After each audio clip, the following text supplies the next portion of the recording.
एक छोटे से गांव में सीमा नाम की एक लड़की रहती थी। वो बाकी सब बच्चों जैसी दिखती थी, लेकिन उसके पास एक राज था। उसके हाथों में जादू था। जब भी वो किसी चीज़ को छूती, वो चीज़ जिंदा हो जाती या बदल जाती। सीमा अपने जादू को छुपा कर रखती थी, क्योंकि उसके माँ कहते थे दुनिया समझ नहीं पाएगी। लेकिन एक दिन उसके गांव में एक बड़ी समस्या आ गई। सब लोगों का पानी का एकमात्र स्रोत, एक पुराना कुआं, सूख गया। सब लोग परेशान थे। सीमा ने चुपके से रात को कुएं के पास जाके अपने हाथों से मिट्टी को छुआ और धीरे धीरे कुएं से एक रोशनी निकली और पानी फिर से बहने लगा। गांव वाले खुश हो गए, लेकिन किसी को पता नहीं था किसने ये जादू किया। कुछ दिनों बाद एक दुष्ट जादूगर गांव में आया और बोला, मैं इस कुएं का मालिक हूँ। उसने कुएं को बंद कर दिया और बोला, अगर किसी ने इसे खोला तो पूरा गांव पत्थर का बन जाएगा। तब सीमा ने फैसला किया कि अब चुप रहना सही नहीं। उसने सबके सामने आके कहा, मैं ही हूँ जो कि कुएं को जीवित किया और मैं ही उससे बचाऊंगी। उसने अपना जादू इस्तेमाल करके दुष्ट जादूगर को एक पत्थर के मूर्ति में बदल दिया। गांव वाले पहले डर गए, लेकिन फिर उसकी हिम्मत और दया भावना देखकर उसने अपनी जादुई रखवाली मान लिया। अब सीमा सबकी मदद करती थी, कभी पेड़ लगा के, कभी बीमारी दूर करके, कभी सपने पूरे करके। और इस तरह एक छोटी सी जादुई लड़की ने दुनिया को दिखा दिया कि जादू सिर्फ ताकत नहीं, दया भी होती है। गांव में सब कुछ शांत था। मीरा अब सबकी प्यारी बन चुकी थी। बच्चे उसे सीमा दीदी कहते और बड़े उसके सम्मान करते। लेकिन एक दिन आसमान में एक काली बिजली चमकी और एक अनजान आवाज़ आई, तुमने मेरे भाई को पत्थर बनाया सीमा, अब मैं आया हूँ बदला लेने। ये आवाज़ थी दुष्ट जादूगर के बड़े भाई की, जिसे काले जादू में महारत था। उसने पूरा गांव अंधेरे में डुबा दिया। सूरज की रोशनी तक नहीं आ रही थी और लोग एक एक करके सो जा रहे थे, जैसे गहरी नींद में चले गए हों। सीमा ने अपनी जादू की किताब उठाई, लेकिन उस पर भी अंधेरा छा गया था। उसका जादू काम नहीं कर रहा था। तब उसके सपनों में एक रोशनी आई, एक रूप जो उसके दिमाग में बोला, सीमा, तुम्हारा असली जादू तुम्हारे दिल की रोशनी है की किताब है।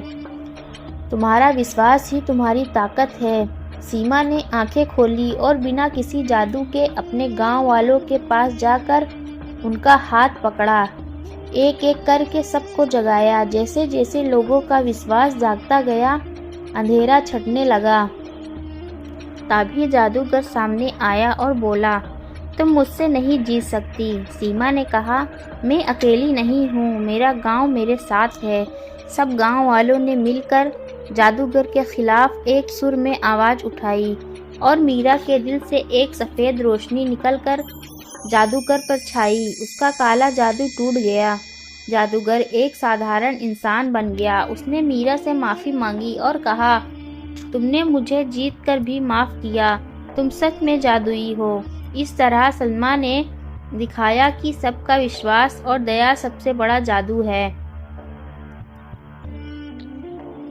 जादूगर के जाने के बाद सब कुछ शांत था, लेकिन सीमा के मन में एक अजनबी खिंचाव था, जैसे कोई उसे बुला रहा हो। एक रात उसने सपने में एक पुरानी हवेली देखी, जिसमें एक बड़ी सी घंटी बज रही थी। सपने में एक आवाज़ आई, सीमा, तुम्हारा जादू यहाँ छुपा है, शहरे नूर में।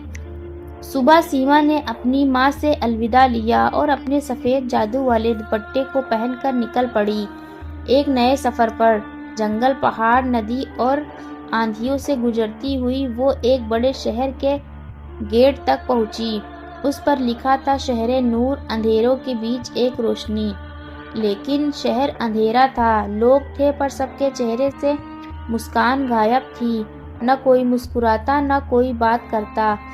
हर कोई सिर्फ एक ही काम करता रहता, जैसे रोबोट। सीमा ने समझा कि यहाँ कोई भयानक जादू है। उसने एक छोटी लड़की से पूछा, यहाँ सब लोग ऐसे क्यों हैं?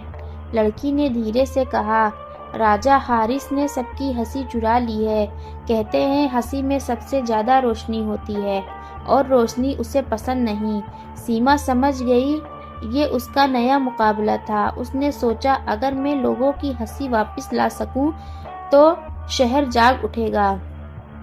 उसने एक छोटी सी जादू की नुक्कड़ नाटक शुरू की, बिना जादू के, सिर्फ मजाक, कहानी और गीत से। धीरे धीरे कुछ लोग मुस्कुराने लगे, फिर पूरे चौराहे पर लोग इकट्ठे हो गए। राजा हारिस गुस्से में बोला, ये रोशनी मुझे बर्बाद कर देगी। सीमा ने कहा, रोशनी छुप नहीं सकती और हंसी बंद नहीं हो सकती।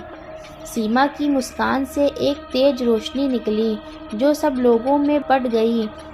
राजा हारिस अंधेरे में चला गया और शहर फिर से जीवित हो गया। अगले दिन लोगों ने सीमा से कहा, तुम यहाँ की रोशनी की रखवाली हो। लेकिन सीमा मुस्कुराई और बोली, मुझे अब अगले राज की